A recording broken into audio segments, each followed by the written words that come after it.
Hello students, today we are going to start with the third chapter of ID, that is the new economic policy of the year 1991.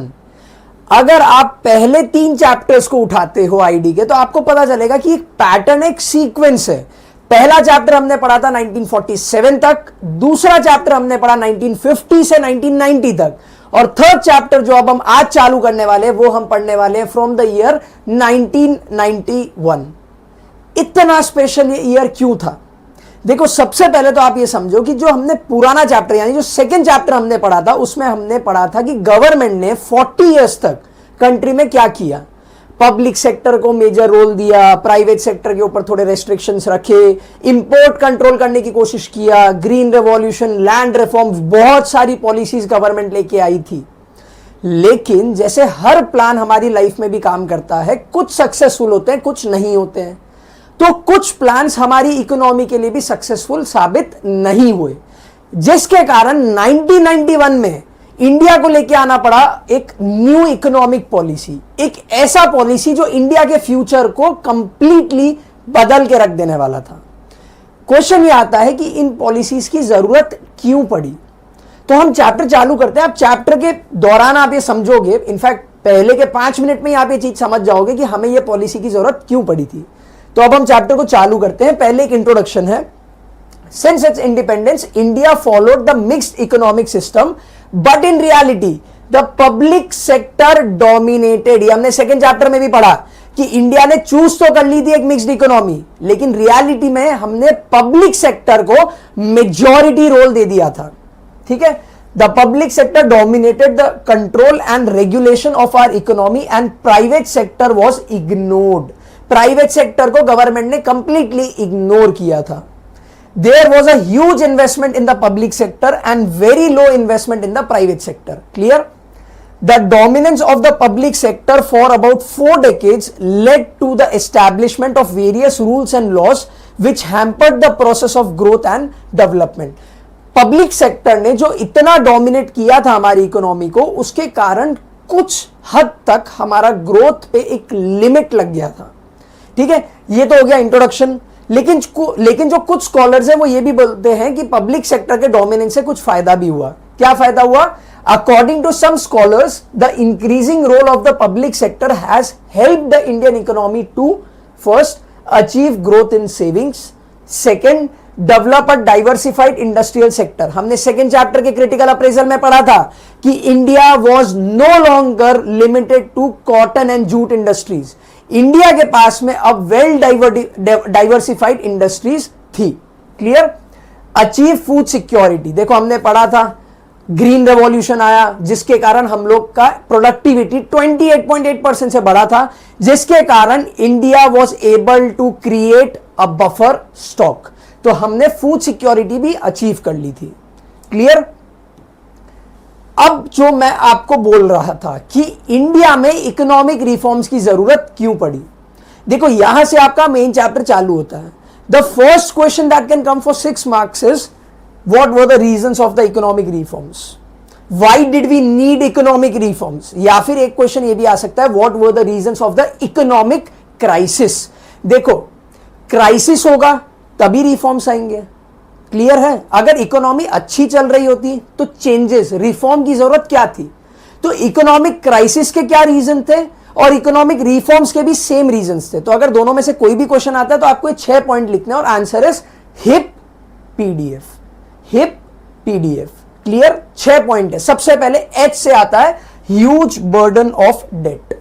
देखो, date का मतलब होता है उधार। अब उधार लेने में सबसे बड़ा प्रॉब्लम जो होता है वो होता है इंटरेस्ट पेमेंट। तो इंडिया के पास में इतना उधार हो गया था और उसका इंटरेस्ट पेमेंट वाज ह्यूज। देखो, सिंपल सी बात है ना, आपने लोन ले लिया और आपकी सैलरी तो उतनी है, तो आपके इंटरेस्ट पेमेंट में ही आपकी आधी से ज्यादा सैलरी खत्म हो जाएगी। इंडिया के साथ में भी वही प्रॉब्लम हो रहा था। India was a developing nation, India is a developing nation. India 1950 से 1990 तक खड़े होने की कोशिश कर रहा था। उस टाइम पे इंडिया के ऊपर इतना ज्यादा लोड आ गया था इंटरेस्ट पेमेंट का कि economy started collapsing. Clear? H से आता है ह्यूज बर्डन ऑफ डेट। आई से आता है इनएफिशिएंट मैनेजमेंट। अब देखो, मैनेजमेंट का मतलब तो हम सबको पता है, कंट्री को चलाना means to manage the country. अब प्रॉब्लम ये था कि गवर्नमेंट के जो एक्सपेंडिचर्स थे वो गवर्नमेंट के रिसीट्स यानी कि इनकम से ज्यादा थे। इन शॉर्ट आप ये समझो कि आप कमा रहे हो 100 रुपए और आप खर्चा कर रहे हो 120 रुपए, तो आपकी हालत खराब है। वही प्रॉब्लम उस टाइम पे गवर्नमेंट की थी। गवर्नमेंट को बहुत सारे खर्चे करने थे। अगर मैं एकदम लेमैन लैंग्वेज में बात करूं तो गवर्नमेंट को स्कूल बनाने थे, hospital, roads, infrastructure, occupational subsidy देनी थी, डिफेंस पे खर्चा करना था, सब खर्चे करने थे हमारी गवर्नमेंट को। अब इनकम के सोर्सेस तो लिमिटेड है ना, तो मैनेजमेंट कैसा रहा? इनएफिशिएंट। मतलब हम जितना कमा रहे थे उससे ज्यादा गवर्नमेंट को खर्चा करना पड़ रहा था। तो ये सेकंड रीजन हो गया इकोनॉमिक क्राइसिस का। थर्ड रीजन हो गया poor performance of the public sector. 1950 से 1990 तक गवर्नमेंट को मेजर रोल दिया गया था, पब्लिक सेक्टर को मेजर रोल दिया गया था। गवर्नमेंट ने उम्मीद करी थी कि ये पब्लिक सेक्टर पैसा कमा के देगा, जबकि ये पब्लिक सेक्टर ने लॉस किया। तो जो सेक्टर से हमें उम्मीद थी कि पैसे मिलेंगे वहां पे भी पैसे जा रहे थे। तो the first 3 reasons of the economic crisis are hip. H से huge burden of debt, I से इनएफिशिएंट मैनेजमेंट एंड P से poor performance of the public sector. Done. Next होता है पीडीएफ। P से आता है प्रेशर। कौन सा प्रेशर? Inflationary pressure. इन्फ्लेशन का मतलब क्या होता है भाई? 12th बोर्ड्स देने वाले हो। इन्फ्लेशन का मतलब क्या होता है? जब प्राइजेस बढ़ जाते हैं। प्राइजेस क्यों बढ़ते हैं? देखो एक सिंपल सा आंसर है, 2 मिनट दो मुझे, मैं समझा देता हूं। देखो, कंट्री में पॉवर्टी है, लोगों को पैसों की जरूरत है, तो गवर्नमेंट क्या सोचती है? या तो बोरो कर ले बाहर से, या तो खुद मनी प्रिंट करके दे दे। अब देखो, सुनने में बहुत अच्छा लगता है कि पैसे प्रिंट करके सब में दे दो, लेकिन होगा क्या? आज आपके पास में पैसे नहीं है तो आपकी demand for the goods and services is limited. लेकिन अगर आपके पास में पैसे ज्यादा आ जाते हैं तो आप क्या करोगे? जो चीजें आपको नहीं चाहिए आप वो भी खरीदना शुरू कर दोगे। तो इन शॉर्ट, जो मार्केट की डिमांड है वो धीरे धीरे बढ़ना शुरू हो जाएगी। इसके कारण क्या आएगा मार्केट में? इन्फ्लेशन। कैसे आएगा? जब डिमांड बढ़ती है तो प्राइस बढ़ती है, और जब प्राइस बढ़ती है उसको हम बोलते हैं इन्फ्लेशन। तो इकोनॉमी में इन्फ्लेशन भी बहुत बड़ा एक प्रॉब्लम था। फिर आता है पीडीएफ में डी का मतलब होता है deficit in the balance of payment. देखो 2 वर्ड्स है यहां पे, डेफिसिट और बैलेंस ऑफ पेमेंट। डेफिसिट का मतलब हम सबको पता है कमी, और बैलेंस ऑफ पेमेंट क्या होता है? बहुत सिंपल टर्म्स में समझ लो, आगे तुम मैक्रो में चैप्टर पढ़ोगे, पूरा एक चैप्टर है बैलेंस ऑफ पेमेंट। अभी के लिए सिर्फ सिंपल एक लाइन में इसका मतलब समझ लो। बैलेंस ऑफ पेमेंट का मतलब होता है एक स्टेटमेंट जो बताता है कि एक साल में एक कंट्री ने कितने इंपोर्ट किए हैं और कितना एक्सपोर्ट किया है। क्लियर? इंपोर्ट और एक्सपोर्ट का एक, आप ये समझ लो, एक अकाउंटिंग स्टेटमेंट होता है जो इंपोर्ट और एक्सपोर्ट बताता है। अब वो स्टेटमेंट में आ रहा था डेफिसिट। डेफिसिट का मतलब होता है कि इंडिया ने इंपोर्ट ज्यादा किया था। ये भी एक प्रॉब्लम है।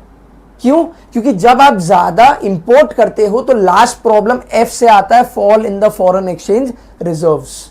देखो, अगर आपने यूएस से कोई गुड्स मंगाए हैं तो इंडियन रुपी में तो पेमेंट करोगे नहीं, तुम्हें पेमेंट करना पड़ेगा यूएस डॉलर में। तो क्या हो रहा था कंट्री में जो फॉरेन एक्सचेंज के रिजर्व्स थे वो धीरे धीरे खत्म होना शुरू हो गए थे। ठीक है, वो गिर रहे थे। तो ये 6 रीजन थे हमारे पास में इकोनॉमिक क्राइसिस के। Hip, PDF. एच से ह्यूज बर्डन ऑफ डेट, आई से इनएफिशिएंट मैनेजमेंट, पी से poor performance of the public sector. फिर आता है पीडीएफ। पी से प्रेशर, इन्फ्लेशनरी प्रेशर। डी से deficit in the balance of payment, और एफ से foreign exchange reserves, fall in the foreign exchange reserves. ये तो हमने पढ़ लिया कि प्रॉब्लम्स क्या थी। Economy was on a verge of collapse. अब हम पढ़ते हैं कि इंडिया ने ये प्रॉब्लम को टैकल कैसे किया, तो ये समझते हैं। देखो, सबसे पहले तो हम बोलते हैं कि दुनिया की सबसे बड़ी बैंक इज वर्ल्ड बैंक, लेकिन ये उसका असली नाम नहीं है, आप ये समझ लो। वर्ल्ड बैंक का ओरिजिनल नाम होता है IBRD, international bank for reconstruction and development. ठीक है, तो इंडिया ने IBRD यानी कि इजी लैंग्वेज में वर्ल्ड बैंक, इंडिया ने वर्ल्ड बैंक और IMF, अब IMF का मतलब क्या होता है? इंटरनेशनल मॉनिटरी फंड, इन 2 ऑर्गेनाइजेशन से लोन लिया। देखो, international bank for reconstruction and development which is IBRD, popularly known as world bank, and international monetary fund which is called as IMF, इन दोनों से हमने लोन लिया. India availed of $7 billion of loan. India ने इन दो organisation से $7 billion का लोन लिया था. लेकिन इन ऑर्गेनाइजेशंस ने बोला कि हम लोन देंगे, no problem, we will give you $7 billion, but आपको कुछ चेंजेस करने पड़ेंगे. जैसे आप इकोनॉमी चला रहे हो वैसे आपकी इकोनॉमी कभी भी रिवाइव नहीं हो पाएगी. आपने पब्लिक सेक्टर को इतना बड़ा रोल दे दिया, प्राइवेट सेक्टर को आप इंपॉर्टेंस नहीं दे रहे हो. आपने स्मॉल स्केल इंडस्ट्रीज के लिए प्रोडक्ट रिजर्व कर दिए जो एक लार्ज स्केल इंडस्ट्री बना ही नहीं सकती. आपने क्या कर रखा है, आपने लाइसेंसिंग सिस्टम लगा रखा है. ऐसे तो आपकी इकोनॉमी कभी रिवाइव ही नहीं होगी. तो आपको क्या करना पड़ेगा, आपको चेंजेस लेके आने पड़ेंगे. ठीक है, ये बोला IBRD और IMF ने. ठीक है, देखो क्या लिखा गया है. डॉक्टर मनमोहन सिंह जो उस टाइम के फाइनेंस मिनिस्टर थे in 1991, and he was greatly acknowledged for his capabilities to steer away from the economic crisis looming large on the Indian economy. कुछ नहीं समझना है, खाली नाम याद रखो. डॉक्टर मनमोहन सिंह की आइडिया था इकोनॉमिक पॉलिसी या फिर IBRD IMF से लोन लेने का. ठीक है, for availing of the loan these international agencies expected India to liberalise and open up the economy by. क्या चेंजेस इन्होंने बोला आपको करना पड़ेगा. First was removing restriction on the private sector. Finally किसी ने बोला कि प्राइवेट सेक्टर को थोड़ा सा तो इंपॉर्टेंस दो. इनका पहला शर्त था कि आपको प्राइवेट सेक्टर के ऊपर से रेस्ट्रिक्शंस को हटाना पड़ेगा. दूसरी शर्त थी reducing the role of the government. Government का यानी पब्लिक सेक्टर के रोल को थोड़ा कम करो, इतना डोमिनेंस देने का कोई जरूरत नहीं है, इतना इंपॉर्टेंस नहीं देना है उनको. And third, removing trade restriction. अगर आपको याद हो सेकेंड चैप्टर में गवर्नमेंट ने इंपोर्ट को कंट्रोल करने का कोशिश किया था भाई, टैरिफ्स एंड कोटास. तो ये भी बोला गया कि अब ट्रेड रेस्ट्रिक्शन को हटा दो. Clear. India agreed to these conditions of the World Bank and IMF and announced the new economic policy. Done. अब आते हैं द न्यू इकोनॉमिक पॉलिसी. हमने अनाउंस तो कर दिया था न्यू इकोनॉमिक पॉलिसी 1991. मतलब क्या था इसका, क्या इसके अंदर हमारे कंपोनेंट्स थे वो समझते हैं. The new economic policy was announced in July 1991. It consisted of a wide range of economic reforms. The main aim was to create a more competitive environment and remove the barriers to entry and growth of firms. बड़ा simple सी बात है, private sector के ऊपर जो भी restrictions हैं उनको हटाओ ताकि वो मार्केट में आए, पब्लिक सेक्टर को उनके साथ में कंपीट करना पड़े. तो जो हमने पढ़ा poor performance of the public sector, अभी तक पब्लिक सेक्टर परफॉर्म इसलिए नहीं कर पा रही थी क्योंकि उनके पास में कोई कंपटीशन ही नहीं था. अब प्राइवेट सेक्टर आएगा तो कंपटीशन देगा, कंपटीशन देगा तो प्राइवेट सेक्टर तो काम कर ही रहा है क्योंकि उसको तो प्रॉफिट करना है. पब्लिक सेक्टर भी उनको देख देख के उनसे कंपीट कर करके काम करना शुरू कर देगी. तो ऑटोमेटिकली इकोनॉमी रिवाइव हो गई. क्लियर. देखो ये जो पूरे इकोनॉमिक पॉलिसी जाते हैं ना, इसको दो हेड में डिवाइड किया गया है. The first head is stabilisation measures. Stabilise करने का मतलब होता है, सबसे पहले तो ये समझ लो, ये एक शॉर्ट टर्म प्रॉब्लम होता है या फिर एक शॉर्ट टर्म प्रॉब्लम का सॉल्यूशन होता है. जैसे कि अगर आपको बुखार आता है तो आप सबसे पहले क्रोसिन ले लेते हो या डोलो ले लेते हो. तो करंट प्रॉब्लम जो है बुखार, उसका सॉल्यूशन, एक short term solution is taking Dolo और क्रोसिन. उसको बोलते हैं स्टेबलाइजिंग. आपका टेम्परेचर जो बहुत ज्यादा था उसको स्टेबलाइज कर दिया. तो इंडिया में भी कुछ प्रॉब्लम्स थी, जैसे बीओपी भी हमारा डेफिसिट में था, balance of payment was in deficit, inflation बहुत ज्यादा था. तो ये करंट प्रॉब्लम के शॉर्ट टर्म सॉल्यूशंस को हम बोलते हैं स्टेबलाइजेशन मेजर्स. क्या लिखा हुआ है, they refer to short term measures which aim at correcting weakness of the balance of payment. यानी बैलेंस ऑफ पेमेंट में जो डेफिसिट था, वीकनेस था, उसको करेक्ट करना. दूसरा, कंट्रोलिंग इन्फ्लेशन. दूसरे टाइप के जो मेजर्स होते हैं उनको बोला जाता है स्ट्रक्चरल मेजर्स. पूरा का पूरा स्ट्रक्चर ही बदल देना, लॉन्ग टर्म बात हो रही है यहां पे. ठीक है. They refer to long term measures which aim at. इनका एम क्या होता है, improving the efficiency of the economy and increasing international competitiveness. देखो ये चैप्टर जब से चालू हुआ है तब से हम बात कर रहे हैं कॉम्पिटिशन कॉम्पिटिशन कॉम्पिटिशन. रीजन क्या है, पिछले 40 साल सिर्फ पब्लिक सेक्टर ने डोमिनेट किया, किसी को कंपटीशन नहीं दे, कोई कंपटीशन नहीं दे रहा था पब्लिक सेक्टर को. तो अब मेन एम था कि इनको कंपटीशन फेस करने को मिले जिसके कारण इकोनॉमी की एफिशिएंसी बढ़े. क्लियर. तो ये जो हमारे पूरे इकोनॉमिक रिफॉर्म्स है, इसके 3 हेड थे, लिबरलाइजेशन, प्राइवेटाइजेशन, ग्लोबलाइजेशन। और अच्छे से समझा देता हूं इसको, ये पॉइंट पढ़ लो कि economic reform change LQP to LPG। LQP को हटा दिया, LPG को लेके आए। अब LQP क्या था? L से था लाइसेंसिंग। सेकेंड चैप्टर में हमने जो पढ़ा कि प्राइवेट सेक्टर को कोई भी इंडस्ट्री ओपन करने के पहले लाइसेंस की जरूरत पड़ती थी, अब इसको हटाया और लेके आया लिबरलाइजेशन। Q से था कोटाज, अगर आपको इंपोर्ट करना है तो आपको कोटा टैरिफ रोकता था, इसको हटा के लेके आए प्राइवेटाइजेशन। फिर परमिट्स, हर चीज के लिए परमिशन, इसको हटा के लेके आए ग्लोबलाइजेशन। तो LQP was replaced by LPG, licence को हटाया, लिबरलाइजेशन लेके आए, कोटास को हटाया, प्राइवेटाइजेशन लेके आए, परमिट्स को हटाया, ग्लोबलाइजेशन लेके आए। क्लियर? चालू करते हैं लिबरलाइजेशन के साथ में। भाई लिबरल होने का मतलब क्या होता है? अभी तक आपके पापा स्ट्रिक्ट थे, अब लिबरल हो गए हैं। लिबरल होने का मतलब होता है थोड़ा स्ट्रिक्टनेस कम कर देना, बड़ा सिंपल। तो what is liberalisation? Liberalization refers to the removal or reduction of the government controls and restrictions to encourage private sector participation and competition. Government जो इतनी स्ट्रिक्ट थी, पापा थी गवर्नमेंट हमारी, उनके स्ट्रिक्टनेस को कम कर देना, strictness towards the private sector. Private sector के लिए रूल्स थोड़े से रिलैक्स कर देना, उसको बोलते हैं liberalisation. Very simple. The purpose was, क्या पर्पज था? To unlock the economic potential of the country. भाई अभी तक तो सिर्फ पब्लिक सेक्टर ही काम कर रहा है, प्राइवेट सेक्टर को तो हमने रोक के रखा हुआ था। अब अगर हमने प्राइवेट सेक्टर को परमिशन दे दिया तो just imagine, public plus private अगर दोनों काम करेगा तो इकोनॉमी अपने मैक्सिमम पोटेंशियल पे काम करेगी।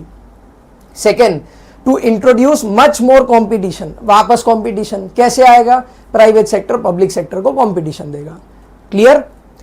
लिबरलाइजेशन 5 सेक्टर्स में आया था। सारे सेक्टर्स के नीचे मैंने आपके लिए एक शॉर्ट फॉर्म लिख दिया, आपको ये शॉर्ट फॉर्म्स याद करके जाने हैं। The first sector was industrial sector. ये समझने से पहले आपको एक बार सेकेंड चैप्टर फटाफट रिकैप लेना पड़ेगा। सेकेंड चैप्टर में हमारी गवर्नमेंट ने जो किया था वो यहां पे कंप्लीटली उल्टा कर दिया, रिवर्स कर दिया। सेकेंड चैप्टर पता होगा तभी तो ये आएगा ना। सेकेंड चैप्टर में गवर्नमेंट ने क्या किया था? IPR लेके आया, जिसमें गवर्नमेंट ने शेड्यूल A में 17 इंडस्ट्रीज खुद के लिए रिजर्व कर दी। फिर लाइसेंसिंग सिस्टम लेके आया कि अगर प्राइवेट सेक्टर को कोई भी इंडस्ट्री ओपन करनी है तो लाइसेंस चाहिए। और थर्ड, स्मॉल स्केल इंडस्ट्रीज को बचाने के लिए उनके लिए कुछ प्रोडक्ट्स को रिजर्व कर दिया था। ये 3 मेजर स्टेप्स थे इंडियन गवर्नमेंट के। इन तीनों स्टेप्स को उल्टा करना है। तो शॉर्ट फॉर्म है मर्द। अब मर्द क्या होता है वो हमें पता है, बट यहां पे मर्द का मतलब क्या है वो अभी समझते हैं। सबसे पहले अबॉलिशन या फिर reduction in the industrial licensing. पहले हमने क्या पढ़ा लाइसेंसिंग में? नई इंडस्ट्री ओपन करनी है तो भी लाइसेंस चाहिए, एग्जिस्टिंग इंडस्ट्री को एक्सपांड या डाइवर्सिफाई करना है तो भी लाइसेंस चाहिए। अब क्या बात हो रही है? No licence were needed to set up a new industry or to expand or diversify the existing industries. वाह, पूरी तरीके से लाइसेंस को हटा दिया? नहीं, हम ये नहीं बोलेंगे कि पूरी तरीके से हटाया, हम बोलेंगे कुछ कुछ एरियाज में अभी भी आपको लाइसेंस चाहिए। और वो कुछ सेक्टर्स क्या थे? ये 7 सेक्टर्स। मतलब इन शॉर्ट गवर्नमेंट ने बोला कि अगर आपको ये 7 इंडस्ट्रीज के अलावा कोई भी इंडस्ट्री ओपन करनी है तो you don't need a licence. 7 industries कौन सी थी? Alcohol, cigar and cigarettes, industrial explosives, electronics, aerospace engineering, drugs and pharmaceuticals and hazardous chemicals. सारे नाम याद नहीं करोगे तो चलेगा, बट एटलीस्ट 3, 4, 5 नाम तो आप याद कर लो। Alcohol is easy to remember, cigarettes easy to remember, aerospace, drugs and pharmaceuticals, electronics easy to remember है। ठीक है, तो सबसे पहले आता है abolition in the industrial licensing. देखो मर्द में MARD में से A था अबॉलिशन ऑफ इंडस्ट्रियल लाइसेंसिंग। अब आता है decrease in the role of public sector. Public sector को जो हमने सेकेंड चैप्टर में पढ़ा कि इतना ज्यादा रोल दे दिया था, शेड्यूल A में 17 इंडस्ट्रीज रिजर्व करी थी गवर्नमेंट ने पब्लिक सेक्टर के लिए, अब उसको डिक्रीज करना है। देखो 17, 1 + 7 = 8, तो 17 से कम करके हम लेके आए 8 पे। और currently there are only 3 industries which are reserve for the public sector. 17 से 8 पे लेके आए और करंट नंबर इज ओनली 3। पढ़ते हैं। One of the striking features was substantive reduction in the role of public sector in the future industrial development of the country. Under the new economic policy, the number of industries reserved for the public sector was reduced from 17 to 8, which was further reduced to just 3 in 2010-11. आज के दिन में सिर्फ 3 ही industries है जो government के लिए reserved है, और वो कौन सी है? Atomic energy, railway and defence equipments. Clear?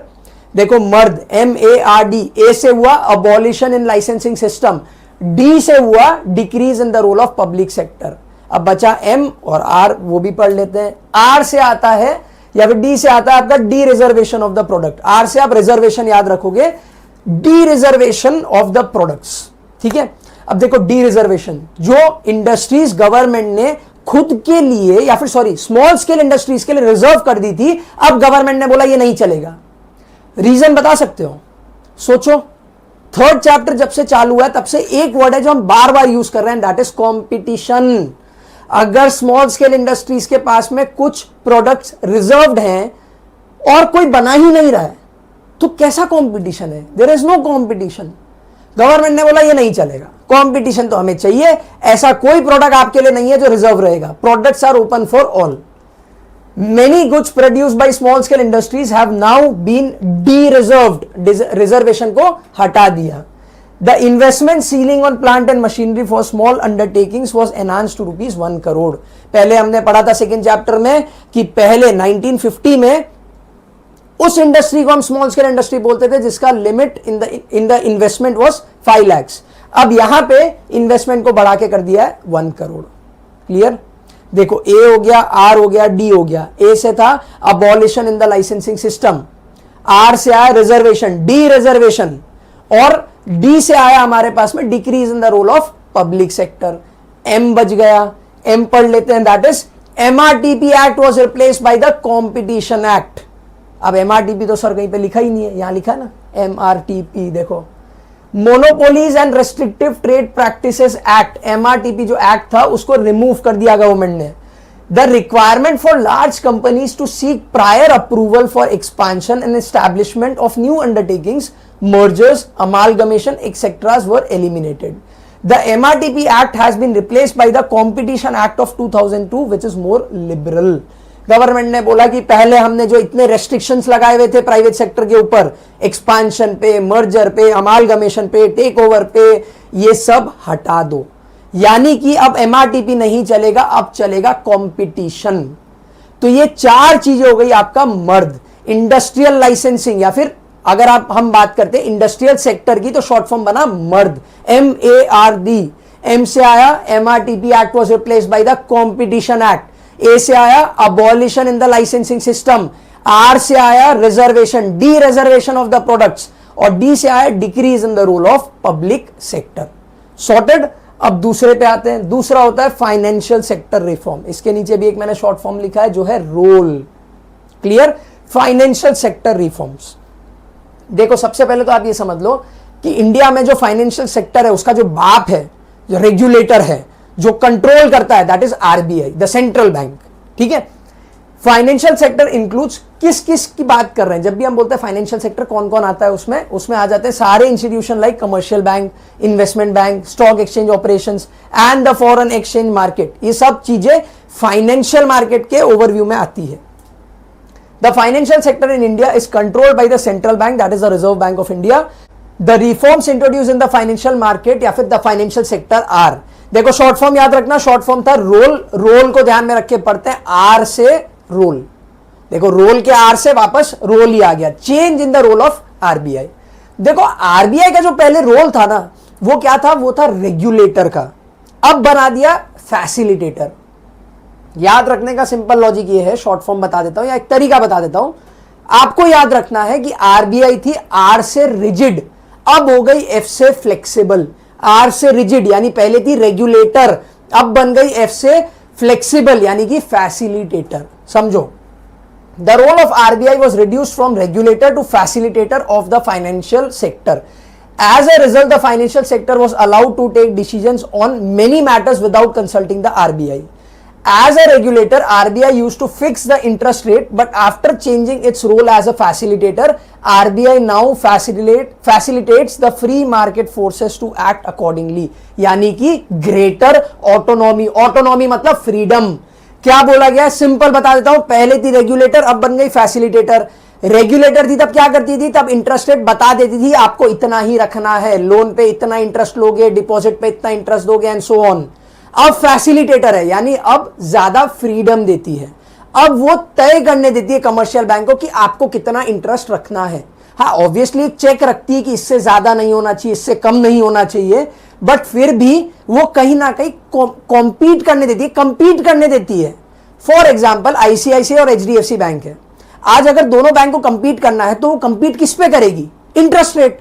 पहले तो आरबीआई बोल देती थी कि आपको इतना ही रखना है, लेकिन अब क्या है? अब फैसिलिटेटर बन गई है. अब फ्रीडम देती है, ग्रेटर ऑटोनॉमी देती है. अगर एक बोल रहा है कि मैं आपको लोन दूंगा एट 7% इंटरेस्ट, तो दूसरी बैंक आपको बोलेगी मैं आपको 6.8% पे दे दूंगी.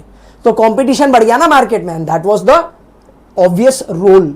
ठीक है, वो था हमारा objective, to increase the competition. तो पहला आर से आ गया role of RBI, change in the role of RBI. O से आता है origin of private banks.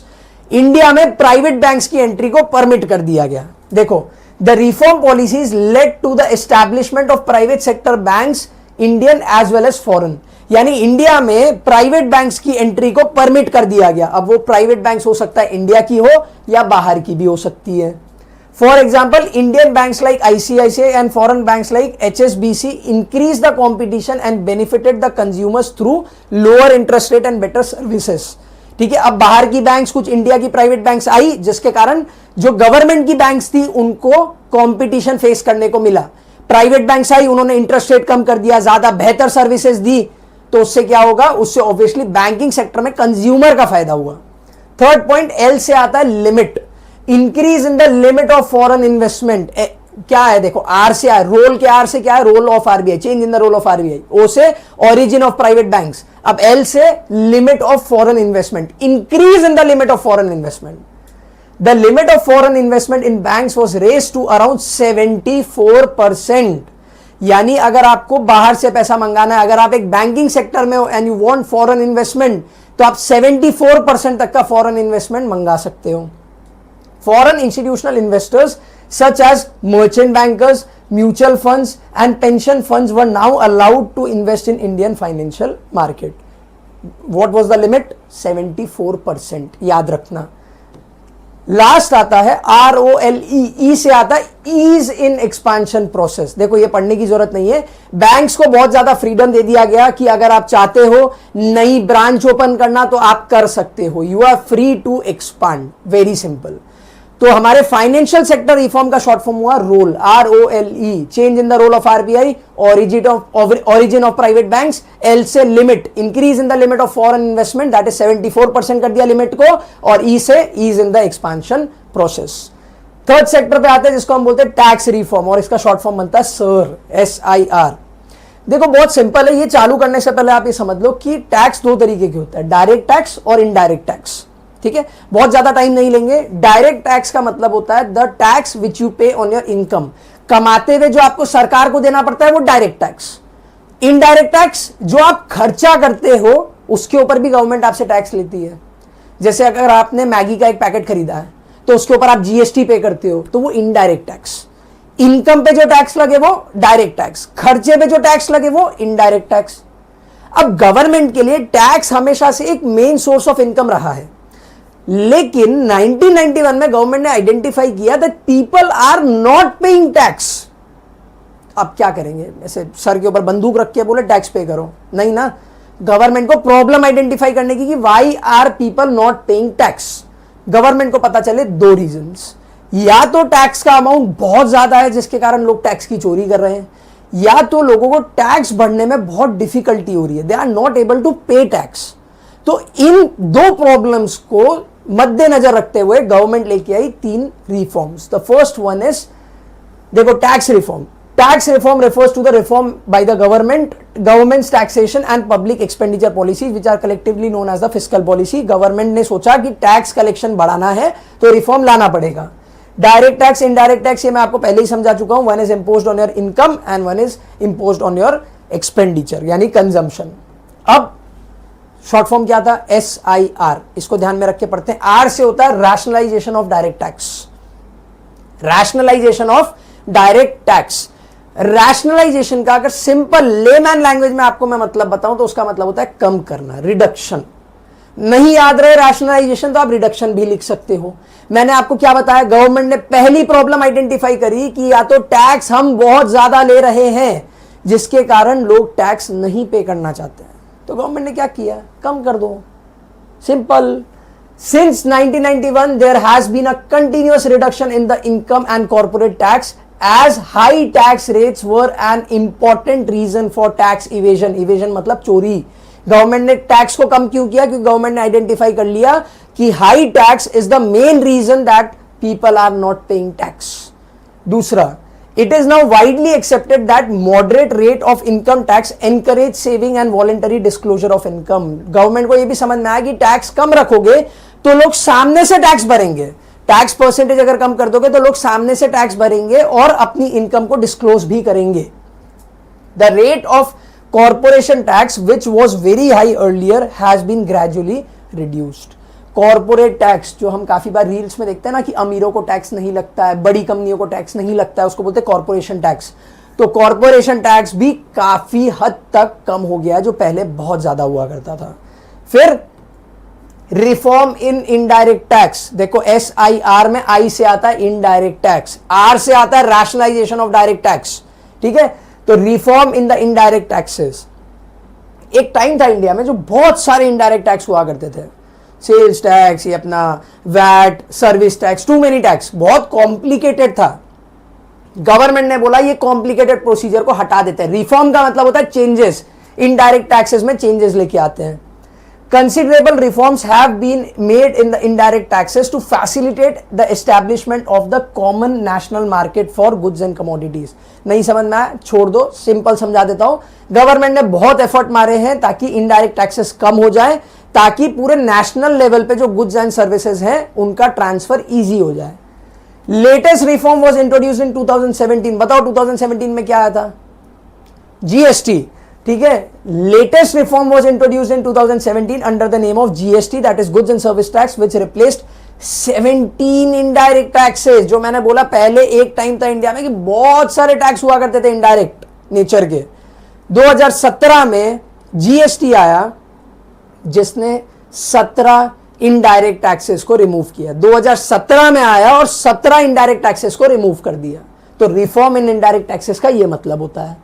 Last दूसरा प्रॉब्लम क्या था? एक तो टैक्स ज्यादा था और दूसरा लोगों को टैक्स भरने में प्रॉब्लम आ रही थी. तो प्रोसेस बहुत कॉम्प्लिकेटेड था भैया, उसको सिंप्लीफाई कर दो. Simplification of process.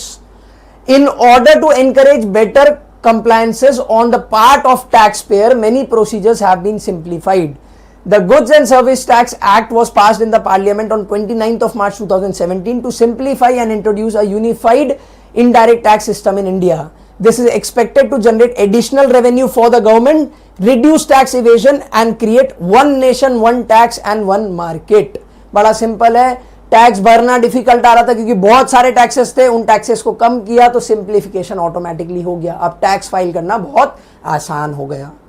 तो टैक्सेशन सेक्टर रिफॉर्म में हमने 3 रिफॉर्म्स पढ़े. SIR, S से आया सिंप्लीफिकेशन इन प्रोसेस, I से आया indirect tax, reform in indirect taxes, और R से आया रैशनलाइजेशन ऑफ डायरेक्ट टैक्स.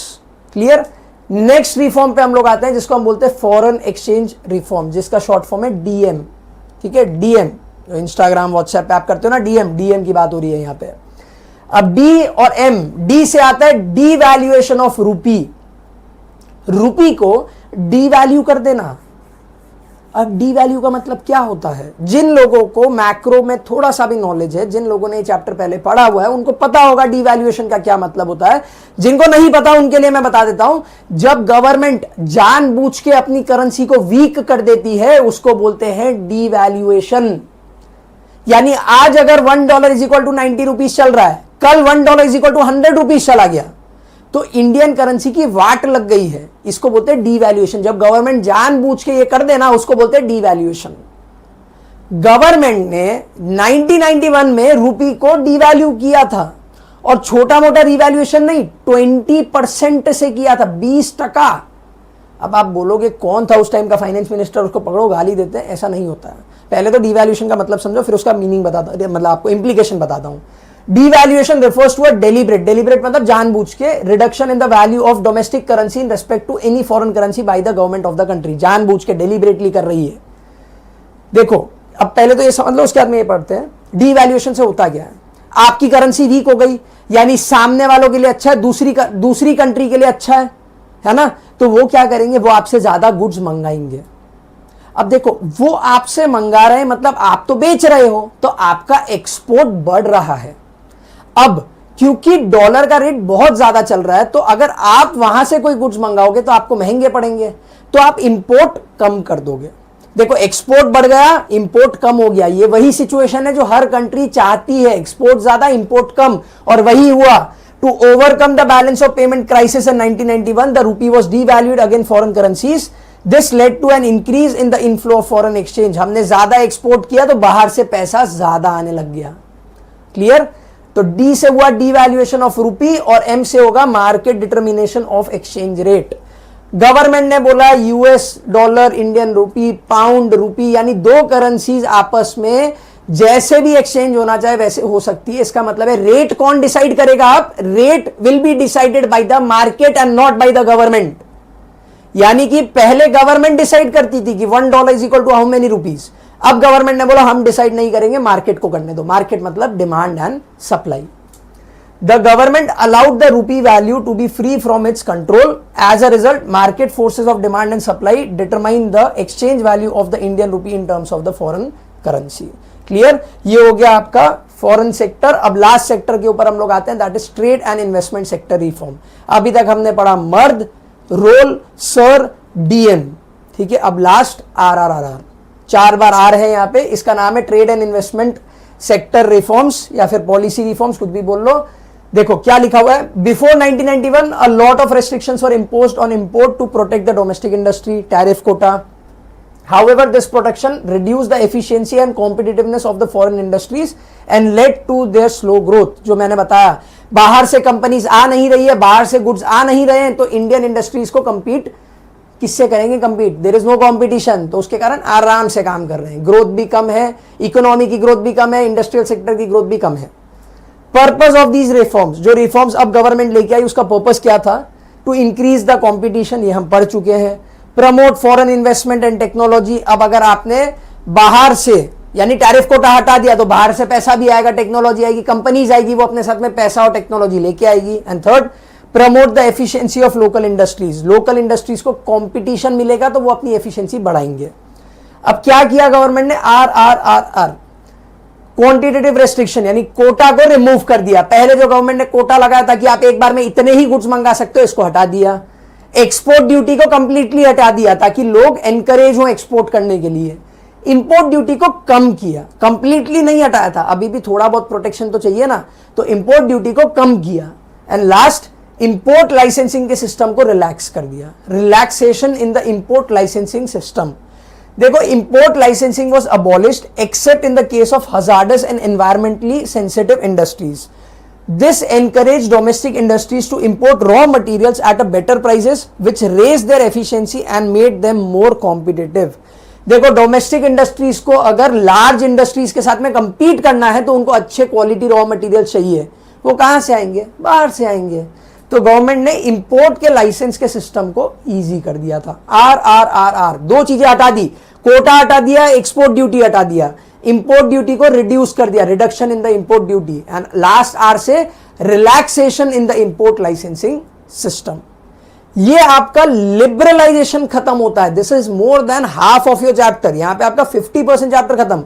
अब बचता है हमारे पास में प्राइवेटाइजेशन और ग्लोबलाइजेशन, उसको भी फटाफट खत्म कर देते हैं। प्राइवेटाइजेशन, नाम में ही आ रहा है प्राइवेट सेक्टर। प्राइवेटाइजेशन का मतलब होता है, privatisation means the transfer of ownership, management and control of the public sector to the private sector. यानी अभी तक जो कंपनीज पब्लिक सेक्टर के कंट्रोल में थी, अब उनसे कंट्रोल लेके दे देना है प्राइवेट सेक्टर को। क्लियर? कैसे करेंगे? Privatisation can be done in 2 ways। First is transfer of ownership and management, यानी ओनरशिप और मैनेजमेंट दे दो प्राइवेट सेक्टर को। दूसरा, privatisation of the public sector undertakings, यानी कि डिसइन्वेस्टमेंट, डिसइन्वेस्टमेंट के थ्रू, यहां पे प्राइवेटाइजेशन की जगह पे आएगा डिसइन्वेस्टमेंट। डिसइन्वेस्टमेंट का मतलब क्या होता है? देखो, by selling of the part of equities to the public, this process is known as disinvestment. ठीक है, यानी कि पब्लिक सेक्टर की जो कंपनी है उसका शेयर होल्डिंग या फिर वो पूरी की पूरी कंपनी उठा के बेच देना प्राइवेट सेक्टर को, इसको बोलते हैं डिसइन्वेस्टमेंट। तो दो तरीके हैं प्राइवेटाइजेशन करने के। सबसे पहले प्राइवेटाइजेशन का मतलब transfer of ownership, management and control of the public sector to the private sector. कैसे करेंगे? दो तरीके हैं। पहला है transfer of ownership and management, या तो ओनरशिप और मैनेजमेंट दे दो प्राइवेट सेक्टर को, या तो a part of the company या पूरी की पूरी कंपनी बेच दो प्राइवेट सेक्टर को। Clear? A part of privatisation, as a part of privatisation the government followed a policy of disinvestment, जो अभी मैंने बताया, कंपनी को बेचना या फिर a part of the company को बेचने को हम बोलते हैं disinvestment. Under which it sold a part of it share holding in PSUs based on their financial performances. Some profit-making PSUs were granted Maharatna, Navratna and Miniratna status to give them greater managerial and financial independence. देखो, एक question ये आता है कि कौन सी company इसको बेचना है? सबको बेच दें? पूरा प्राइवेटाइजेशन कर दे क्या? नहीं। किसको बेचोगे? कौन सी कंपनीज बेचोगे? जो लॉस कर रही है। तो लॉस मेकिंग इंडस्ट्रीज को तो हमने बेच दिया, लेकिन वो इंडस्ट्रीज जिन्होंने अपने फाइनेंशियल परफॉर्मेंस से गवर्नमेंट को इंप्रेस किया था, अपना वर्थ प्रूफ किया था, उनको भी कुछ तो देना चाहिए।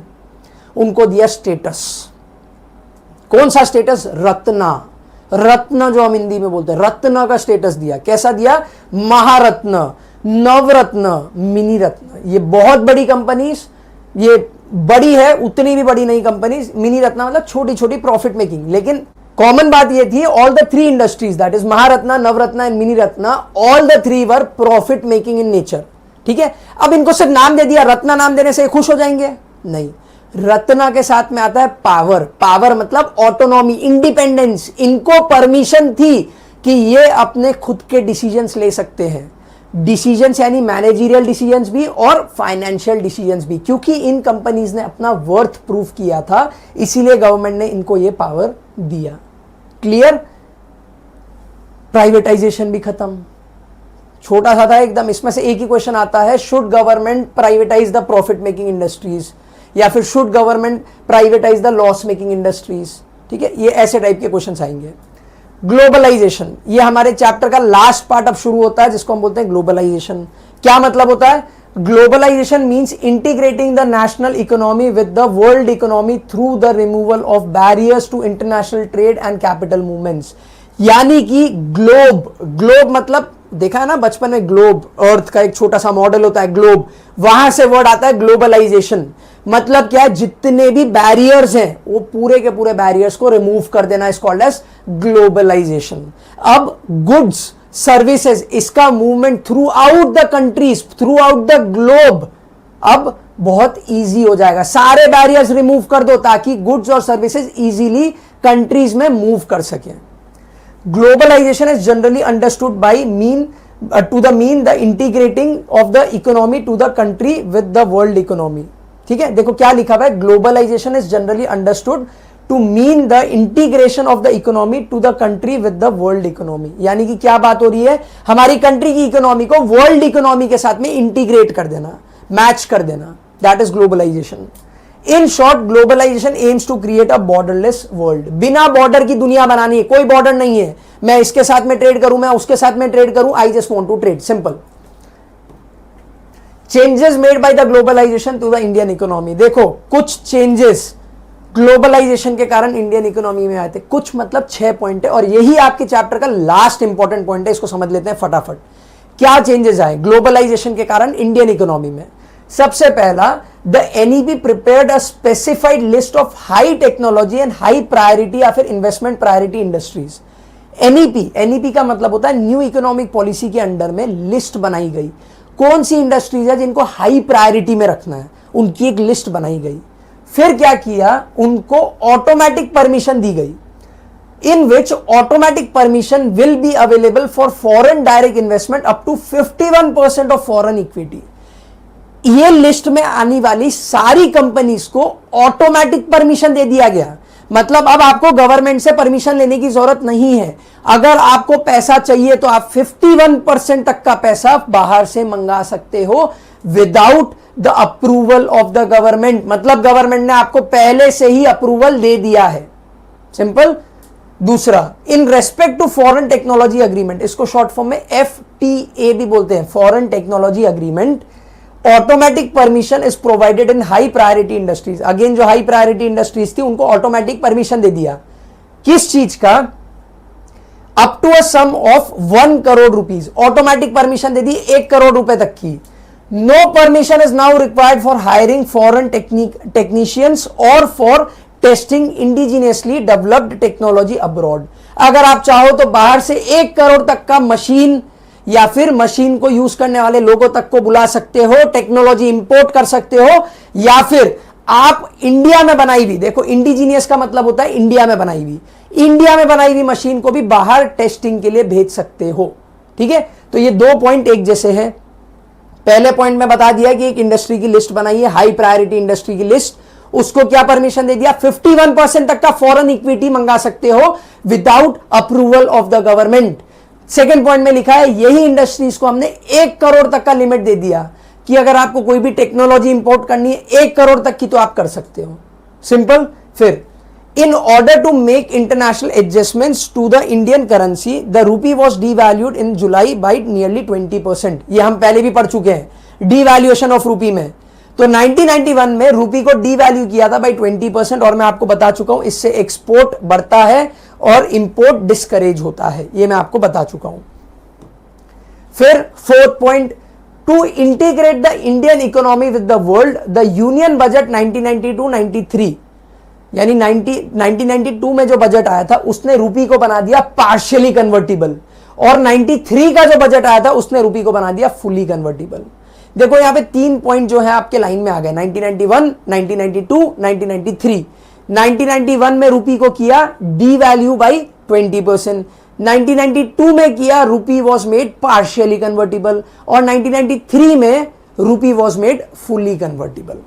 तो देखो ये 2 पॉइंट तो बहुत आसान है याद करने के। पहले 2 पॉइंट भी आसान है, इंडस्ट्री की लिस्ट बनाई, हाई प्रायोरिटी इंडस्ट्री, 51% तक का फॉरेन इक्विटी का ऑटोमेटिक परमिशन। दूसरा पॉइंट, 1 करोड़ तक का मशीन मंगाने का ऑटोमेटिक परमिशन।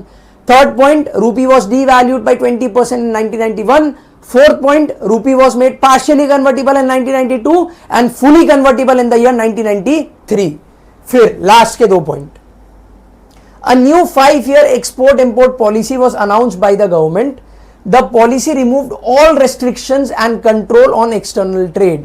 यानी गवर्नमेंट ने बोला कि अब जितने भी क्वांटिटेटिव बैरियर्स थे वो सब हटा दो, ये भी हम पढ़ चुके हैं। ठीक है, all the quantitative restrictions were removed. और लास्ट पॉइंट भी इसी से रिलेटेड है। लास्ट पॉइंट में बोला गया अभी तो सिर्फ कोटा रिमूव किया ना, टैरिफ तो है तो टैरिफ भी कम कर दो। देखो याद करो, एक्सपोर्ट ड्यूटी को रिमूव कर दिया था, इंपोर्ट ड्यूटी को कम कर दिया था। तो import duty was reduced from 250% to 10%। Simple. 6 point clear है। पहले 2 पॉइंट इंडस्ट्रीज से रिलेटेड है, 51% तक की इक्विटी, 1 करोड़ तक की machine, automatic permission high priority industries के लिए। नेक्स्ट 2 पॉइंट रूपी से रिलेटेड है, rupee was made partially convertible in 1992, fully convertible in 1993। 1991 में क्या हुआ था? Rupee was devalued by 20%। Next 2 point import से रिलेटेड है, इंपोर्ट के लिए कोटा रिमूव कर दिए, इंपोर्ट ड्यूटी को 250% से कम करके 10% तक हम ले आए थे। 6 पॉइंट याद रखना, एग्जाम के पॉइंट ऑफ व्यू से इंपॉर्टेंट है ये। नेक्स्ट चैप्टर खत्म होने वाला है अब। What are the positive traits of globalization and what are the negative traits of globalization? फटाफट पढ़ लेते हैं। ग्लोबलाइजेशन के पॉजिटिव इंपैक्ट क्या है? Greater access to global market, हमारे लिए ग्लोबल मार्केट खुल गया था। एडवांस टेक्नोलॉजी, बाहर से नई नई मशीनें आ रही थी। Third, better future prospect for large industries of the developing countries, हमारे यहाँ की जो भी इंडस्ट्रीज थी उनके लिए बड़ा मार्केट ओपन हो गया था। अब हम सिर्फ इंडिया में नहीं बेचेंगे, अब हम बाहर भी बेचेंगे। नेगेटिव ट्रेड्स क्या थे वो भी देख लेते हैं। Negative trades, benefits more to the develop countries. देखो डेवलप कंट्रीज को ज्यादा फायदा होता है क्योंकि वो तो रेडी हैं, हमारी इंडस्ट्रीज अभी रेडी नहीं है, उनकी इंडस्ट्रीज तो रेडी है, तो उनके लिए ज्यादा फायदा है। Second point, globalisation compromises the welfare and the identity of the people belonging to the poor countries. हमको दबा दिया जाता है, डेवलपिंग और अंडर डेवलप कंट्रीज जो होते हैं उनको दबा दिया जाता है, उनके कंट्री में जितने भी लोग रहते हैं उनके वेलफेयर को भी दबा दिया जाता है। Third point, market driven globalisation increases the economic disparities among nation and people. अब देखो, मार्केट ड्रिवन का मतलब होता है डिमांड सप्लाई, जिस चीज की डिमांड ज्यादा है उसकी प्राइस ज्यादा हो जाएगी, और ऐसे करके क्या होगा, increases the economic disparity. Developed nation और ज्यादा अमीर हो जाएगा, डेवलपिंग या फिर अंडर डेवलप्ड नेशन जो गरीब है वो और गरीब हो जाएगा। लास्ट पॉइंट क्या लिखा हुआ है, as a result of globalisation MNCs have gained a strong position in developing countries due to which domestic companies are forced to face stiff competition. देखो यहां से आप एक बार रीड कर सकते हो, टू फेस स्टिफ कंपटीशन। अब क्या हुआ है, देखो बड़ा सिंपल सा बात है, बाहर की कंपनीज आई, उसके कारण हमारी छोटी छोटी जो इंडस्ट्रीज थी उनको बहुत ज्यादा कंपटीशन फेस करने को मिला। ये नेगेटिव पॉइंट्स थे। लास्ट टॉपिक्स के ऊपर आते हैं, चैप्टर को खत्म करते हैं। डब्ल्यूटीओ एंड आउटसोर्सिंग, ये जो दो मेन हमारे जो छोटे छोटे टॉपिक बचे हैं उसको खत्म करते हैं। आउटसोर्सिंग एज सच इतना इंपॉर्टेंट नहीं है, बट फटाफट 2 मिनट का टॉपिक है, पढ़ लेते हैं। आउटसोर्सिंग का मतलब क्या होता है, जब हम हमारे काम दूसरे कंट्रीज में भेज देते हैं क्योंकि वहां पे लेबर सस्ता है, उसको बोलते हैं outsourcing. Outsourcing refers to contracting out some of its activities to a third party that was earlier performed by the organization. पहले जो काम हम खुद करते थे, अब वो काम हम किसी और को दे रहे हैं, उसको बोलते हैं outsourcing. Outsourcing is one of the important outcomes of globalization. It has intensified in recent times because of the growth of fast modes of communication, particularly the IT. बहुत ज्यादा क्यों हो गया, क्योंकि आजकल आईटी सेक्टर बहुत ज्यादा हो गया, तो काम इधर से उधर करना बहुत आसान हो गया। India has become a favourable destination for outsourcing. India को क्यों इतना ज्यादा महत्व दिया जा रहा है when it comes to outsourcing? India को क्यों इतना इंपॉर्टेंस मिल रहा है? क्योंकि इंडिया में स्किल्ड मैन पावर बहुत ज्यादा है, availability of skilled man power, favourable government policies. Government की एज सच कोई पॉलिसी नहीं है जो इस मैन पावर को प्रोटेक्ट करती है। मिनिमम वेज रेट आपको पता है इंडिया में है ही नहीं, बोलने को हो सकता है बट असलियत में है ही नहीं। And third, low wage rate. India में वेज रेट बहुत ज्यादा कम है, लोग ज्यादा है, वेज रेट कम है, गवर्नमेंट की कोई भी फेवरेबल पॉलिसी हमारे लिए नहीं है। Clear? Next topic is world trade organisation, WTO. WTO के पहले था general agreement of trade and tariff, which was established as a global trade organization in 1948 with 23 countries. GATT था WTO के पहले, जो 1948 में आया था। 23 nations इसका पार्ट थे। GATT was set up to administer all multinational trade agreements by providing equal opportunities to all countries in the international market. GATT का काम था मल्टीलैटरल ट्रेड। मल्टीलैटरल मतलब क्या होता है, दो से ज्यादा कंट्रीज के बीच में जब ट्रेड होती है उसको बोलते हैं मल्टीलैटरल ट्रेड। तो जो भी कंट्रीज आपस में ट्रेड कर रही है उसको सुपरवाइज करना, उसके लिए रूल्स बनाना, ये गैट का काम था। बाद में डब्ल्यूटीओ आया 1995 में, जिसने गैट को रिप्लेस कर दिया। ठीक है, the WTO agreement covers trade in goods as well as services to facilitate international trade. At present there are 164 member countries in WTO. GATT में सिर्फ 23 नेशंस मेंबर थी, डब्ल्यूटीओ में 164 मेंबर्स हैं, कंट्रीज हैं एज अ मेंबर, और इन सबको WTO की बात माननी पड़ती है। वो सारे रूल जो डब्ल्यूटीओ ने सेट किए हैं वो इन 164 नेशंस को मानने पड़ते हैं। Some major functions of WTO. WTO के क्या मेजर फंक्शंस है? शॉर्ट फॉर्म बनता है topper. To facilitate international trade, trade easy करना। दूसरा, ओ से optimum utilisation of the world resources, ये इंश्योर करना कि वर्ल्ड के रिसोर्सेज का बेस्ट यूटिलाइजेशन हो रहा है। पी से प्रोटेक्ट द एनवायरमेंट। ई से enlarge production and trade of services. ठीक है, यानी कि ज्यादा से ज्यादा प्रोडक्शन बढ़े, ये इंश्योर करना। और आर से to establish a rule based regime system in which nations can not place arbitrary restrictions on trade. Rules बनाना और ये इंश्योर करना कि नेशंस एक दूसरे के ऊपर कोई भी रेस्ट्रिक्शंस अप्लाई नहीं करे। TOPER, टी से trade, facilitate international trade. O से optimum utilisation of the world's resources. P से प्रोटेक्ट द एनवायरमेंट। ई से एनलार्ज प्रोडक्शन। और आर से rule based regime system, to establish a rule based regime system. Main question जो एक आता है that is, should India be a member of WTO? क्या India को मेंबर रहना चाहिए? आज के दिन में हाँ, इंडिया इज अ मेंबर। लेकिन some scholars are of the view that there is no use for a developing country like India to be a member of WTO। कुछ स्कॉलर्स ये कहते हैं कि WTO का मैक्सिमम फायदा मिलता है डेवलप्ड नेशन को, तो एक डेवलपिंग नेशन जैसे कि इंडिया है उसको WTO का मेंबर नहीं रहना चाहिए। क्यों? A major volume of the international trade occurs among the developed nation.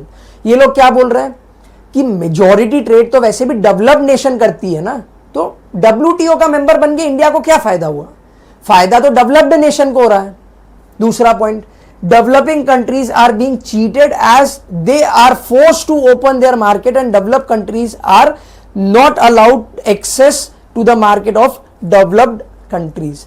ये एक रीसेंट एग्जांपल हम देखते हैं, जैसे डोनाल्ड ट्रंप ने किया है, टैरिफ लगा दिए है। भाई पूछो WTO को, अब आप क्या कर रहे हो? टैरिफ तो लगा दिया। यही पॉइंट यहां पे कहा जा रहा है कि डेवलपिंग नेशन को तो फोर्स करते हैं कि अपने बैरियर्स ओपन करो, टैक्स कम करो, कोटा हटाओ, लेकिन जब यही काम एक डेवलप नेशन करता है तो WTO अंधी हो जाती है। तो फायदा तो एक्चुअली में सिर्फ एक डेवलप नेशन को हो रहा है। तो ये लोग बोलते हैं नहीं, India should not remain a member. Clear? An appraisal of the LPG policies, economic reforms का क्रिटिकल अप्रेजल। ये वैसे आपका लास्ट टॉपिक है, इसके बाद में छोटे से 2 टॉपिक डीमोनेटाइजेशन एंड GST बचते हैं, फटाफट इसको खत्म करते हैं। Arguments in the favour of economic reforms. भाई इकोनॉमिक रिफॉर्म्स के आर्ग्यूमेंट्स इन फेवर क्या थे? अच्छी चीजें क्या हुई इकोनॉमिक रिफॉर्म्स के आने से? पहला, increase in the rate of economic growth. देखो GDP 1980 से 1991 तक ग्रो कर रही थी ओनली 5.6% से, जो बाद में बढ़ के हो गया 6.7% इन द ईयर 2017-18। ठीक है, ये एक बहुत बड़ा नंबर था, बहुत बड़ा जंप है 5.6% से 6.7% पे, जो बाद में हो गया है 8.4%। 2021 के जो क्वार्टर में हमने रिकॉर्ड किया है उसके हिसाब से हमारी GDP ग्रो कर रही है 8.4% से, 5.6% से 8.4%, बिग जंप। ठीक है, इसको हम बोलेंगे कि नहीं भाई ये एक बहुत अच्छी चीज है। आगे क्या लिखा हुआ है? During reform period agriculture decline, industrial sector reported fluctuation whereas growth of service sector has gone up. During 2012 and 2015, setback in the growth eats agriculture records high rate during 2013-14 but negative in subsequent years. The service sector witnessed highest growth rate ever of 10.3%. तो अगर आपको question आता है कौन से sector ने highest growth record किया, that is service sector. जो मेन पॉइंट आपको याद रखना है वो ये याद रखना है। Second point, inflow in the foreign investment. हमारा फॉरेन इन्वेस्टमेंट बहुत ज्यादा बढ़ गया। अगर आप देखते हो तो 1990 से 91 में हमारा जो टोटल फॉरेन इन्वेस्टमेंट का इनफ्लो था दैट वाज $100 मिलियन, जो बढ़ के हो गया $30 बिलियन। 100 मिलियन से 30 बिलियन इन 2017-18। ये एक बहुत बड़ा नंबर है, 100 मिलियन से 30 बिलियन। फिर rise in the foreign exchange reserves. एक टाइम ऐसा था जब हमारे पास में 1990 में फॉरेन एक्सचेंज रिजर्व के नाम पे सिर्फ $6 बिलियन थे, लेकिन बाद में 2018-19 तक आते आते हमारे फॉरेन एक्सचेंज रिजर्व 443 बिलियन हो गए, 6 बिलियन से 443 बिलियन। ठीक है, ये भी एक बहुत बड़ा जंप हमें देखने को मिला। नेक्स्ट पॉइंट होता है आपका राइज इन एक्सपोर्ट्स। हमारे एक्सपोर्ट बढ़ गए। ठीक है, एक्सपोर्ट बढ़ गए since 1991। Considerable rise in export of auto parts, pharmaceutical goods, engineering goods, IT software and textiles. हमने एक्सपोर्ट इंक्रीज होते हुए देखा, खासकर इन सेक्टर्स में। Second last point, control on inflation. जो इन्फ्लेशन 1991 में 17% का था वो कम होके 2015-16 में सिर्फ 5.48% पे आ गया। ये भी एक बहुत बड़ा रिलीफ है।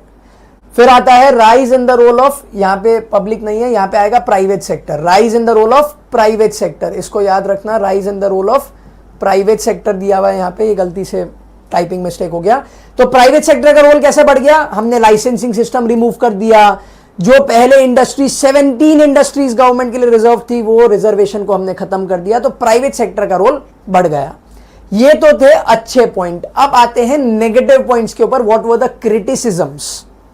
सबसे पहला, ग्रोइंग अनएम्प्लॉयमेंट। हमारा अनएम्प्लॉयमेंट ज्यादा हो गया। देखो, though the GDP growth rate has increased in the reform period, scholars point out that the reform-led growth has not generated sufficient employment opportunities in the country.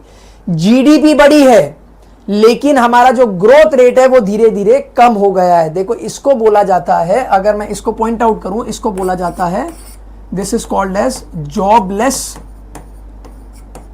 Growth. इसको बोला जाता है jobless growth. जो आप आगे इकोनॉमिक्स के chapter में पढ़ोगे, इसको बोला जाता है जॉबलेस ग्रोथ। यानी कि हमारा जीडीपी तो बढ़ा, लेकिन एम्प्लॉयमेंट सिचुएशन में कोई इंप्रूवमेंट देखने को हमें नहीं मिला। नेग्लेक्ट ऑफ एग्रीकल्चर, मेजर जितनी भी पॉलिसीज आई थी ना, वो इंडस्ट्रियल सेक्टर के लिए थी। एग्रीकल्चर सेक्टर में हमने बहुत ज्यादा नेग्लेक्ट देखा है कि गवर्नमेंट ने एग्रीकल्चर सेक्टर को नेग्लेक्ट किया है। The new economic policy has neglected the agriculture sector as compared to the industry, trade and the service sector. Reduction in public investment हमने देखा, गवर्नमेंट ने अपना इन्वेस्टमेंट कुछ नहीं किया, उल्टा कम कर दिया। रिमूवल ऑफ सब्सिडी, गवर्नमेंट ने सब्सिडी हटा दी थी जो पहले चालू करी थी ग्रीन रेवोल्यूशन के टाइम पे। Liberalisation and reduction in import duties, अब देखो इंपोर्ट ड्यूटी कम कर दी, उसके कारण क्या हुआ, हमने फूड ग्रेन्स इंपोर्ट करने शुरू कर दिए क्योंकि अब इंपोर्ट ड्यूटी कम हो गई है। And shift towards cash crops, हमने कैश क्रॉप के टुवर्ड शिफ्ट कर दिया क्योंकि हमको एक्सपोर्ट ज्यादा करना था। फिर low level of industrial growth, industrial growth हमने कम देखा हमने इंडस्ट्रियल ग्रोथ। क्यों? क्योंकि इंपोर्टेड गुड्स चीप हो गए थे। भाई इंपोर्ट ड्यूटी कम कर दिया तो इंपोर्टेड गुड्स सस्ते मिलेंगे। Lack of infrastructural facilities and the last point, non tariff barriers by the developed countries. Developed countries ने हमारे ऊपर नॉन टैरिफ बैरियर्स लगाए हैं। नॉन टैरिफ बैरियर्स का मतलब होता है कोटास। हमने तो कोटा रिमूव कर दिए, लेकिन उन्होंने कोटा लगा दिए।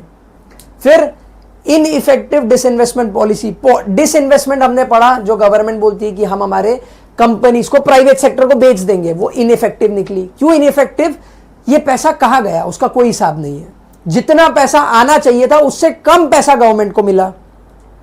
Ineffective tax policy, tax policy भी कुछ बहुत ज्यादा चेंज हमें नहीं देखने को मिला। इनफैक्ट टैक्स पॉलिसी में फिर भी हमने चेंज किया, लेकिन टैक्स से जो पैसा कलेक्ट होता है उसमें हमें कोई इंप्रूवमेंट देखने को नहीं मिला। स्प्रेड ऑफ कंज्यूमरिज्म, यानी कि हमने लग्जरी गुड्स खरीदने शुरू कर दिए। देखो जो गुड्स की हमें जरूरत नहीं थी, जैसे कि लग्जरी गुड्स, हमने लग्जरी गुड्स खरीदने शुरू कर दिए थे क्योंकि अब इंपोर्ट ड्यूटी कम हो गया है, टैरिफ कोटास कम हो गए, कोटा तो हटा दिए, टैरिफ कम हो गए, तो अब इंपोर्टेड गुड्स हमें सस्ते मिलने लग गए, तो हमने आईफोन खरीदने शुरू कर दिए। फिर अनबैलेंस ग्रोथ, यहां पे भी सॉरी स्पेलिंग मिस्टेक हो गई है, this is also unbalanced growth, unbalanced. जैसे कि हमने देखा कि एग्रीकल्चर सेक्टर में तो कंप्लीट नेग्लेक्ट देखने को मिला, हमने सर्विस सेक्टर में बहुत ज्यादा राइज देखने को मिला। तो इंडिया में सारे सेक्टर्स ने इक्वली ग्रो नहीं किया था। यह भी एक क्रिटिसिज्म है हमारे इकोनॉमिक रिफॉर्म्स का। अब फटाफट चैप्टर को खत्म करते हैं डीमोनेटाइजेशन और जीएसटी के साथ में। इसमें बहुत ज्यादा पढ़ने को कुछ है नहीं। जीएसटी का मतलब हम सबको पता है, नोटबंदी 8 नवंबर 2016 में हुआ था। देखो अब हम इसको लिखेंगे कैसे, 8 नवंबर 2016, पहला नंबर था 8, लास्ट नंबर वो 6, तो 86%, इसको याद रखो। It resulted in withdrawal of 86% of the currency in circulation. उस टाइम पे जब 500 और 1000 रुपए के नोट बंद हुए थे, तब 86% नोट्स जो मार्केट में घूमते थे, उसमें से 86% नोट्स 500 और 1000 के थे। तो वो 86% नोट्स मार्केट में से गायब हो गए थे। The main aim of demonetisation was, क्यों किया डीमोनेटाइजेशन, वो मेन क्वेश्चन है। सबसे पहले करप्शन जो हो रहा था उसको रोकना था। दूसरा, check on the use of notes of illegal activities, illegal activities को कंट्रोल करना था।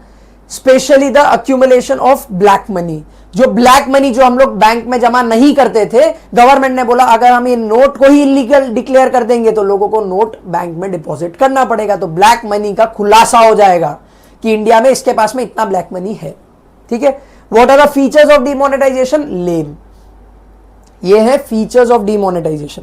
एल से होता है लेस कैश और कैश लाइट इकोनॉमी। गवर्नमेंट चाहती थी इंडिया को एक लेस कैश या फिर एक कैश लाइट इकोनॉमी बनाना, यूपीआई पेमेंट्स, कैश का कम से कम यूज होना चाहिए, ये गवर्नमेंट का ऑब्जेक्टिव था।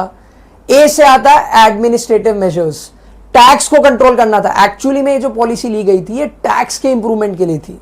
गवर्नमेंट ने क्या बोला, आपको नोट अब बैंक में जमा कराने पड़ेंगे जो पहले आपने छुपा के रखे हुए थे। अब अगर वो नोट आपने बैंक में जमा कराए हैं तो आपको उसके लिए टैक्स पे करना पड़ेगा।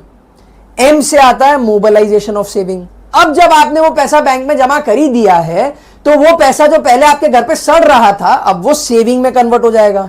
बैंक में तो जमा कर ही दिया आपने, तो आप उसको स्टॉक मार्केट में इन्वेस्ट करो, बॉन्ड खरीदो, वॉट एवर इट इज, तो it will increase the savings. और ई से आता है इवेजन। गवर्नमेंट ये बताना चाहती थी, गवर्नमेंट की तरफ से एक स्ट्रॉन्ग स्टेटमेंट था कि अब टैक्स इवेजन यानी टैक्स की चोरी हम टॉलरेट नहीं करेंगे। Tax evasion will no longer be tolerated. Clear? Last point of the chapter is GST. ये लास्ट स्लाइड आपके चैप्टर की, फिर आपका चैप्टर खत्म होता है। जीएसटी का फुल फॉर्म होता है goods and service tax. GST एक कॉम्प्रिहेंसिव इनडायरेक्ट टैक्स है जिसने काफी सारे टैक्सेस को रिप्लेस किया है। 2017 में आया था और जुलाई 2017 में ये इफेक्ट में आया। इसने 17 इनडायरेक्ट टैक्सेस को रिप्लेस किया है।